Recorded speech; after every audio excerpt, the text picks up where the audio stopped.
बच्चों, आज के इस वीडियो में आपका बहुत बहुत स्वागत है। मैं आपको मनुष्यता की पुनरावृत्ति करा रही हूँ, जिसमें मैंने आपको 5 तक के अनुच्छेद को पढ़ा दिया है। और मनुष्यता के भाव को समझाने के लिए मैंने आपको ये समझाया कि मनुष्यता प्रकट करने के लिए व्यक्ति के अंदर परोपकारिता, सहानुभूति, दयालुता जैसे गुण होना अनिवार्य है। और मनुष्य पशुओं से इसीलिए भिन्न है क्योंकि उसके अंदर ये सारे गुण हैं। अपने गुणों के कारण ही वो पशुओं से अलग हो जाता है। तो कवि ने मनुष्यता के भाव को स्पष्ट करते हुए यहाँ इस बात को समझाने की कोशिश की है। मैं आगे वाला अनुच्छेद पढ़ती हूं। अनंत अंतरिक्ष में अनंत देव हैं खड़े, समक्ष ही स्वभाव जो बढ़ा रहे बड़े बड़े, परस्परावलंब से उठो तथा बढ़ो सभी, अभी अमर्त्य अंक में अपंक हो चढ़ो सभी, रहो नहीं हो कि एक से न काम और कास, वही मनुष्य है कि जो मनुष्य के लिए मरे। पहले मैं इसके कठिन शब्दों को लिख देती हूँ क्योंकि इसमें कुछ कठिन शब्द हैं जो आपको स्पष्ट करना आवश्यक है। तो मैं कठिन शब्दों को पहले लिख देती हूँ। अनंत यानी जिसका कोई अंत ना हो।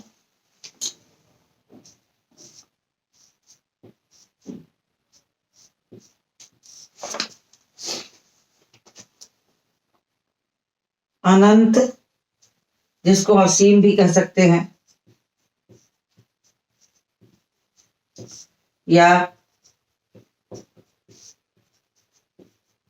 जिसका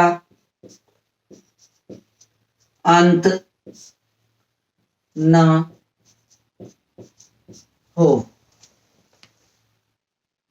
अंतरिक्ष आकाश को कहते हैं।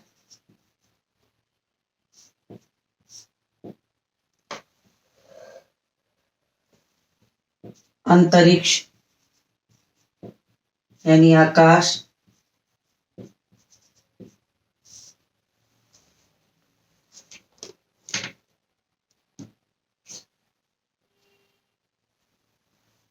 फिर समक्ष मतलब सामने,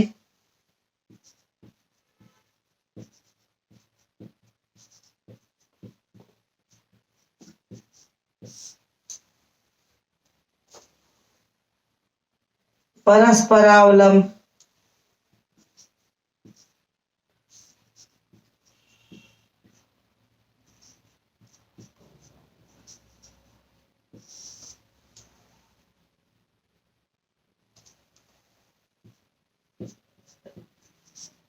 एक दूसरे का सहारा।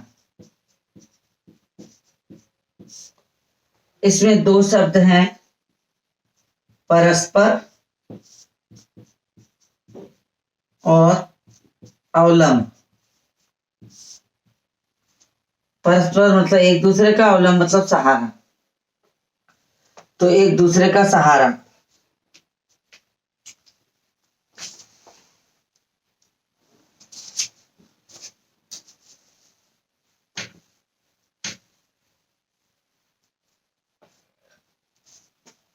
फिर सरे मतलब होता है पूरा होना।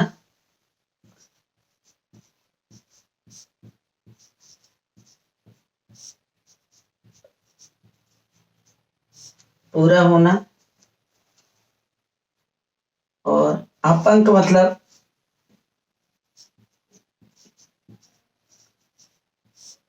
जो पंक मतलब मैला होता है, अपंक मतलब स्वच्छ। पंक का मतलब कीचड़ भी होता है।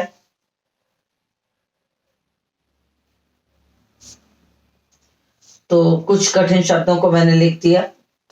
जो आपको समझ में आ गए होंगे। तो मैं अब इसको पढ़ाती हूं। अनंत अंतरिक्ष में अनंत देव हैं। तो ईश्वर की बात करते हुए कवि कहते हैं, इस अनंत अंतरिक्ष में, इस अनंत आकाश में तमाम देवता, अनंत देव यानी तमाम देवता जो हैं निवास करते हैं, रहते हैं।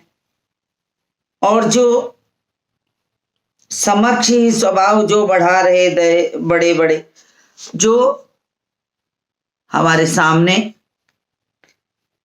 आगे बढ़कर अपनी भुजाओं को बढ़ाकर हमारी मदद के लिए आगे आते हैं, क्योंकि ईश्वर अत्यंत दयालु है। वह सभी की मदद करता, एक दूसरे की मदद करने से सबके कार्य सिद्ध होते हैं।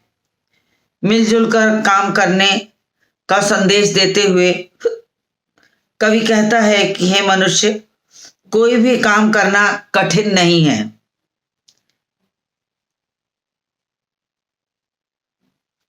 तुम काम की ओर कदम बढ़ाओ।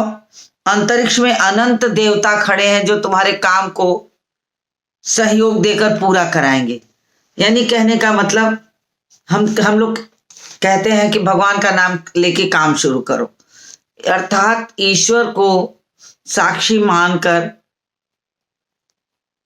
हम जब अपने कार्य को करने लगते हैं तो ईश्वर उस कार्य को पूरा करने के लिए हमारे सामने ही अपनी भुजाएं बढ़ा करके उस कार्य में मदद करता है।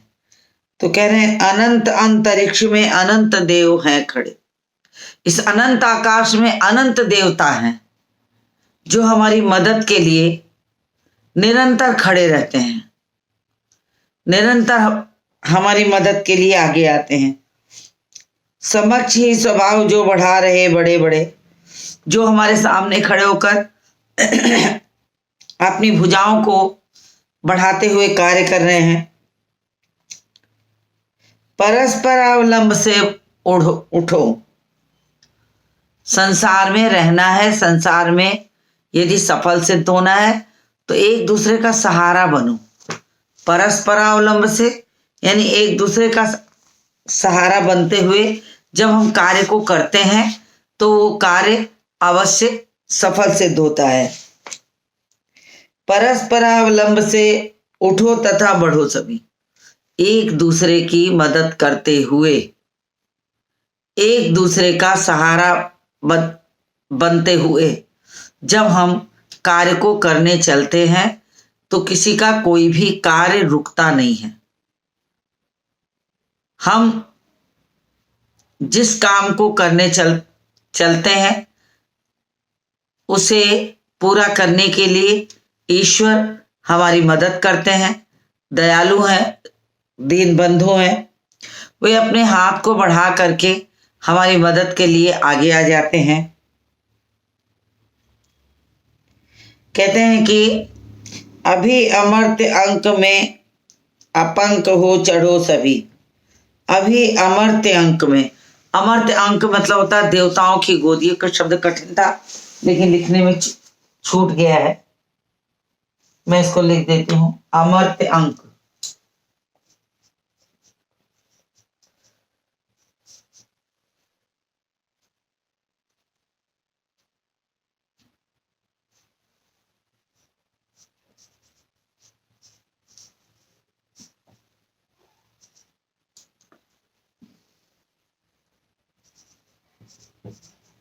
देवता की गोद।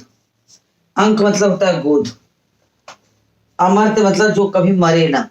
तो देवता कभी मरते नहीं है। देवता जो होते हैं वो अमर होते हैं। तो उन्हीं के लिए कहा है कि परस्पर अवलंब से उठो तथा बढ़ो सभी। एक दूसरे का सहारा बनते हुए सभी उठो, आगे बढ़ो। और जब ऐसा करते हुए आगे बढ़ोगे तो अभी अमर्त अंक में अपंक हो चढ़ो सभी। तो आप अपने कार्यों द्वारा स्वच्छ रूप में, निर्मल रूप में, पवित्र रूप में देवताओं की गोद में स्थान पाओगे। कहने का तात्पर्य है कि जब आप अपने कार्यों को करते हुए, एक दूसरे की मदद करते हुए, एक दूसरे का सहारा बनते हुए जब निरंतर आगे बढ़ते रहोगे तो देवता की गोद में तुम्हारा स्थान होगा। अर्थात तुम इतने पवित्र और स्वच्छ हो जाओगे, निर्मल हो जाओगे कि देवताओं की गोद में भी तुम्हें स्थान प्राप्त हो जाएगा। और संसार में रहते हुए ये जानना चाहिए कि हम अगर मनुष्य हैं तो हमारे मनुष्य होने के कारण हम मनुष्यों की इस प्रकार मदद करें कि न तो मेरे रहने से किसी का कार्य बिगड़े, न किसी को कोई परेशानी हो। तो कोई भी कार्य या परेशानी नहीं आनी चाहिए, यही उन्होंने कहा है। और जिस कार्य को करने हम चलते हैं, देवता हमारे साथ होते हैं। मनुष्य के ऊपर देवताओं का हमेशा वर्चस्व बना होता, हाथ रखे होते हैं। अपनी भुजाओं को, लंबी भुजाओं को बढ़ा करके वो देवताओं वो सबकी मदद करते हैं। तो अनंत अंतरिक्ष में अनंत देव हैं खड़े, अनंत आकाश में अनंत देवता खड़े हैं जो हमारी मदद के लिए खड़े हैं, जो हमारी मदद के लिए खड़े हैं। और अपनी भुजाओं को बढ़ा करके निरंतर आगे बढ़ते हुए ऐसे कार्य करना चाहिए कि एक दूसरे का सहारा बनते हुए, एक दूसरे की मदद करते हुए सदैव निरंतर हम आगे बढ़ते रहें और एक दूसरे का सहारा बनते हुए कार्य करते रहें। अगर तो हम अपने कार्यों से इतने स्वच्छ, निर्मल और पवित्र हो जाएंगे कि देवताओं की गोद में हमें स्थान मिलेगा। अर्थात व्यक्ति अपने कर्मों से देवताओं की गोद में स्थान प्राप्त कर सकता है। यदि हमने अच्छे कर्म किए हैं, एक दूसरे की मदद की है, तो ईश्वर बहुत दयालु है और वो हमें उच्च स्थान देता है। अभी अमर्त अंक में अपंक हो चढ़ो सभी। और इस तरह से अपंक हो यानी स्वच्छ होकर के देवताओं की गोद में स्थान प्राप्त करो। रहो नहीं हो कि एक से न काम और का सरे। कहा कि इस तरह कभी नहीं रहना चाहिए कि हम एक दूसरे की मदद करने के लिए हमारा जन्म हुआ है, और इस तरह से कभी नहीं रहना चाहिए कि एक दूसरे के रहने से हमारा काम बिगड़े, बल्कि हमारा काम बने। इस तरह से रहो कि हमारे रहने से दूसरे का भी काम सिद्ध हो। हम अपने कार्यों द्वारा ही दूसरे के कार्यों को पूर्ण करा सकते हैं।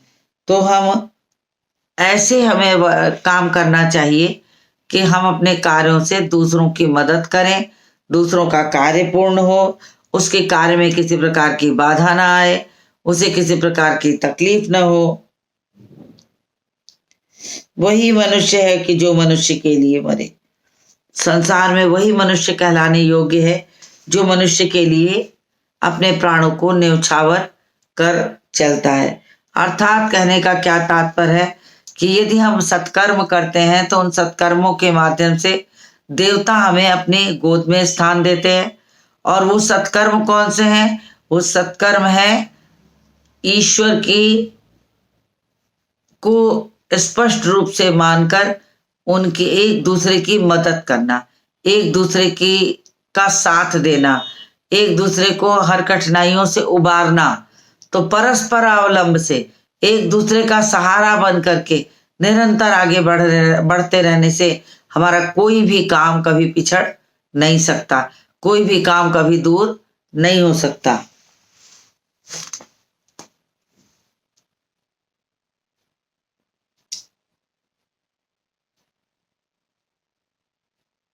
रहो नहीं हो कि एक से न काम और का सरे। इस तरह न रहो कि एक दूसरे के रहने की वजह से किसी के काम में कोई बाधा आए, बल्कि ऐसे रहो कि तुम्हारे रहने से उसका काम और अधिक पूर्ण हो।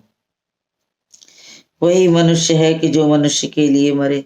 संसार में वही व्यक्ति मनुष्य कहलाने योग्य है जो मनुष्य के लिए अपने जीवन को न्यौछावर करने के लिए सदैव तत्पर रहता है, जो मनुष्य के प्रति अपने कर्तव्यों को पूर्ण करने के लिए सदैव आगे बढ़ता है। ऐसे व्यक्तियों की मदद ईश्वर भी करते हैं। ईश्वर उनके लिए अपनी भुजाओं को बढ़ा करके उनकी मदद करते हैं और हर पल उनके मस्तक पर अपना हाथ रख करके आशीर्वाद देते हैं कि तुम एक दूसरे की मदद करते हुए निरंतर आगे बढ़ो, ईश्वर तुम्हारे साथ है। तो कहते हैं दीन बंधु दयालु के बड़े विशाल हाथ है। दीन बंधु दयालु हैं, दीनों के बंधु कहलाने वाले ईश्वर बहुत दयालु हैं। वो उनके बहुत विशाल हाथ हैं, बहुत बड़े बड़े हाथ हैं। वो आपकी रक्षा के लिए कभी भी कहीं भी किसी भी रूप में प्रकट होकर आपकी मदद कर सकते हैं, लेकिन आप अपने कर्मों के द्वारा ही उन्हें वास्तव में प्राप्त कर सकते हैं। अर्थात अगर हमने अच्छे कर्म किए हैं तो हमें अवश्य ईश्वर की मदद मिलेगी। तो इन्होंने ये कहा कि रहो नहीं हो कि एक से न काम और का सरे। इस तरह मत रहो कि एक दूसरे का काम बिगड़े, बल्कि एक दूसरे का काम बने। वही मनुष्य है कि जो मनुष्य के लिए मरे। अर्थात संसार में वही मनुष्य कहलाने योग्य है जो संसार में रहते हुए अपने सत्कर्मों से दूसरों की मदद करे, दूसरों की को का उद्धार करे और सदैव उनकी मदद के लिए तत्पर रहे। तो ऐसे व्यक्ति को देवता अपनी गोद में स्थान देते हैं, उसकी मदद करने के लिए हर पल तैयार रहते हैं। तो ये मैंने भावार्थ समझा दिया।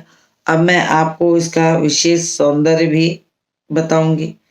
इसमें प्रत्येक में विशेष सौंदर्य भी बताती चल रही हूँ साथ में।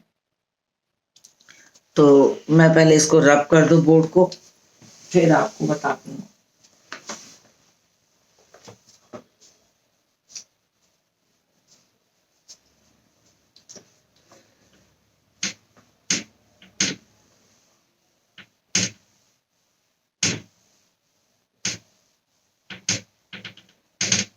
देखिए, अब विशेष अर्थ पर आते हैं।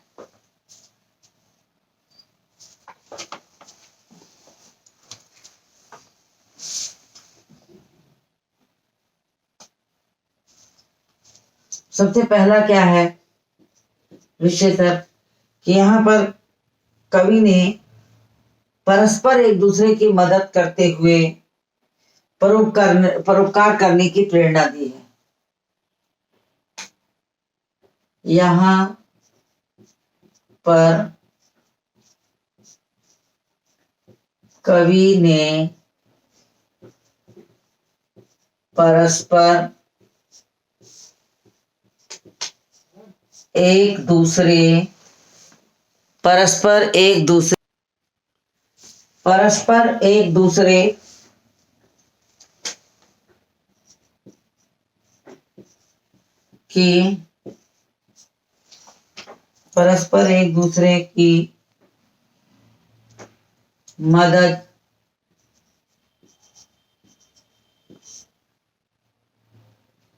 करते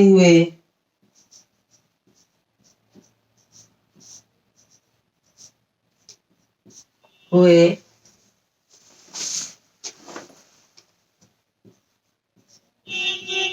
परोपकार करने की प्रेरणा दी है। ये जो सबसे मुख्य अर्थ है। फिर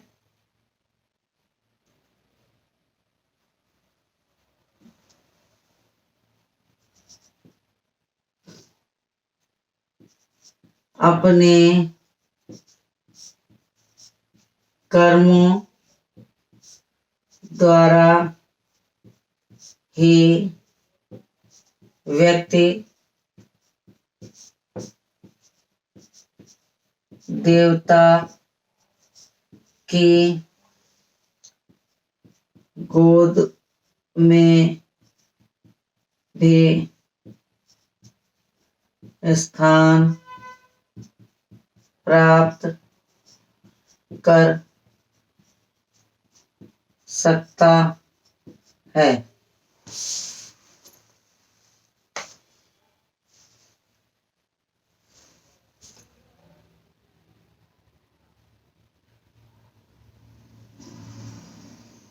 मनुष्य उपकार करके देवतुल्य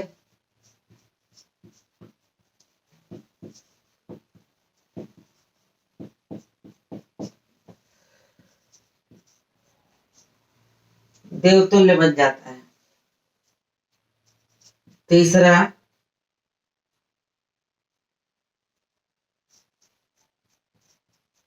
भाषा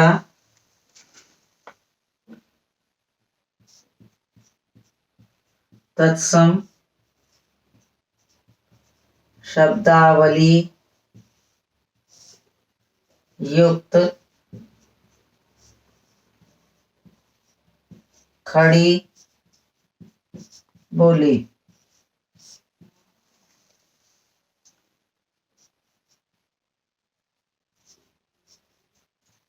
रचना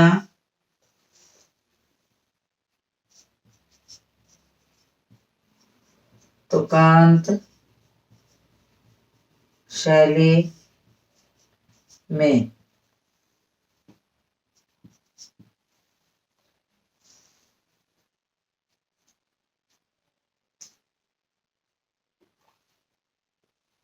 अनंत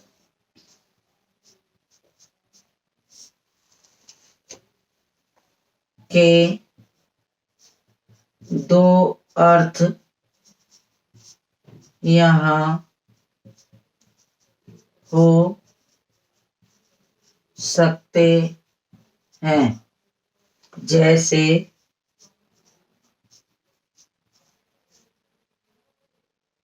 असीम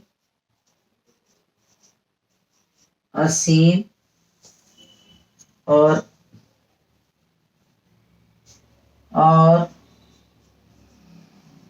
अनगिनत या आकाश।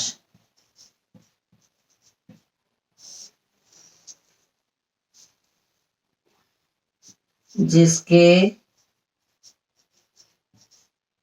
कारण यहाँ यमक अलंकार होता है।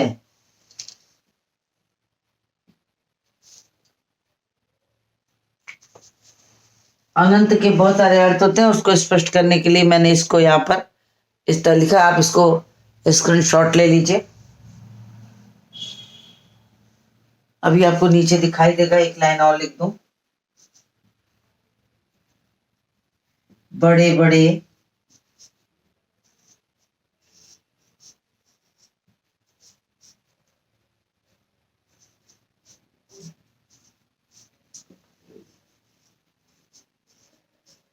पुनरुक्त प्रकाश अलंकार। तो ये मैंने यहाँ पर काव्य सौंदर्य विशेष अर्थ भी लिखा, आपको स्पष्ट हो गया होगा। आप इसका स्क्रीनशॉट ले लीजिए।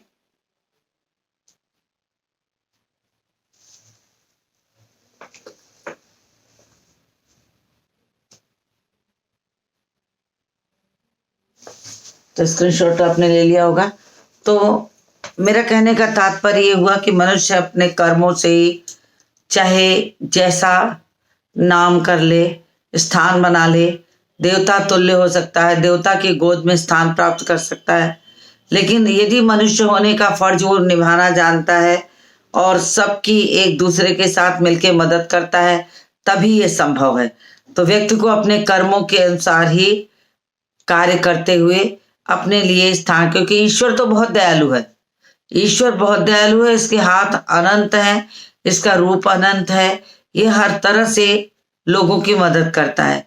तो कुल मिलाकर के ईश्वर के इस महिमा का वर्णन भी किया गया है और एक दूसरे की मदद करते हुए देवता की गोद में स्थान प्राप्त करने की बात बताइए कि आप अपने कर्मों द्वारा, अपने स्वभाव द्वारा, अपने एक दूसरे की मदद करते हुए देवतुल्य भी बन सकते हैं। तो मुझे उम्मीद है कि आपको ये अनुच्छेद समझ में आ गया होगा। इसी के साथ इस वीडियो को मैं समाप्त करती हूँ और अगले अनुच्छेद के साथ मिलती हूँ आपसे अगले वीडियो में।